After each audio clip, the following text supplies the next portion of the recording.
നമസ്കാരം. ഏവർക്കും ആസ്ട്ര യൂണിവേഴ്സിൻ്റെ പുതിയൊരു അധ്യായത്തിലേക്ക് ഹൃദ്യമായ സ്വാഗതം. നമ്മളിന്നിവിടെ നോക്കുന്നത് ഒരു മന്ത്രത്തെ പറ്റിയിട്ടാണ്. ദേവി മഹാത്മ്യത്തിലെ പാരായണത്തിന് മുമ്പ് നമ്മൾ ജപിക്കുന്ന കവചം, അർഗളം, കീലകം തുടങ്ങിയ സ്തോത്രങ്ങളുണ്ട്. അപ്പോൾ അവയിൽ അർഗളം എന്ന് പറഞ്ഞു കഴിഞ്ഞാൽ സാക്ഷ എന്നാണ് അർത്ഥം വരുന്നത്. നമ്മുടെ ജീവിതത്തിലെ ആഗ്രഹങ്ങൾക്കും അല്ലെങ്കിൽ നമ്മുടെ ജീവിതത്തിന് വിലങ്ങുകളായിട്ട് നിൽക്കുന്ന തടസ്സങ്ങളെ മാറ്റുന്ന സ്തോത്രങ്ങളാണ് ഇതിലുള്ളത്. അതാണ് അർഗളം എന്നതുകൊണ്ട് ഉദ്ദേശിക്കുന്നത്. അപ്പോൾ അത് ജപിച്ച ശേഷമാണ് നമ്മൾ ദേവി മഹാത്മ്യത്തിൻ്റെ പാരായണത്തിലേക്ക് കടക്കുന്നത്. അപ്പോൾ ദേവി മഹാത്മ്യത്തെ പറ്റിയിട്ട് നിങ്ങൾക്കറിയാമെന്ന് ഞാൻ വിശ്വസിക്കുന്നു. ദേവിയുടെ മന്ത്രങ്ങളടങ്ങുന്ന അത്ഭുതകരമായിട്ടുള്ള ഒരു പുണ്യഗ്രന്ഥമാണ്.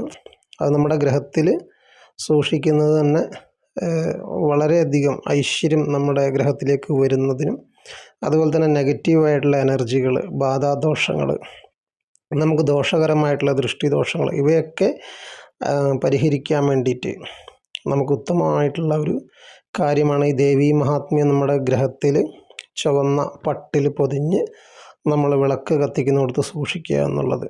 അതുപോലെ തന്നെ നമ്മൾ പോകുന്ന വഴിക്കൊക്കെ നമുക്ക് ഈ ഒരു ഗ്രന്ഥം നമുക്ക് കയ്യിൽ കരുതാവുന്നതാണ്. നമ്മൾ ഭയമൊക്കെ ഉള്ള ആളുകളാണെങ്കിൽ ആ ഭയത്തെയൊക്കെ നമുക്ക് ഇല്ലായ്മ ചെയ്യുവാനും നമുക്ക് ഒരു ആത്മവിശ്വാസവും ധൈര്യമൊക്കെ നമ്മുടെ ജീവിതത്തിൽ ലഭിക്കുവാനും അതുപോലെ തന്നെ അപകടങ്ങളിൽ നിന്നും മറ്റ് ദോഷകരമായിട്ടുള്ള സാഹചര്യങ്ങളിൽ നിന്നൊക്കെ രക്ഷ നേടാൻ വേണ്ടിയിട്ട് ദേവി മഹാത്മ്യം കയ്യിൽ പല ആളുകളും കൊണ്ടു നടക്കുന്നുണ്ട്. അപ്പോൾ ആ ഒരു മന്ത്രം ഞാൻ ജപിക്കാം.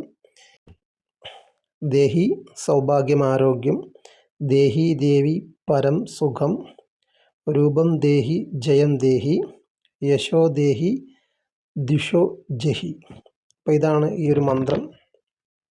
ഈ ഒരു മന്ത്രം നമുക്ക് നിത്യജപത്തിന് ഉപയോഗിക്കാൻ കഴിയുന്ന മന്ത്രമാണ്. ദേവിയുടെ സംരക്ഷണം നമുക്ക് ഏത് സമയത്തും ലഭിക്കുന്നതാണ്. നിങ്ങൾക്കിതിനൊരു സമയവേള കൃത്യമായിട്ട് പറയുന്നില്ല. നിങ്ങൾക്കിത് ശുദ്ധിയുള്ളപ്പോഴൊക്കെ നിങ്ങൾക്ക് ജപിക്കാവുന്നതാണ്.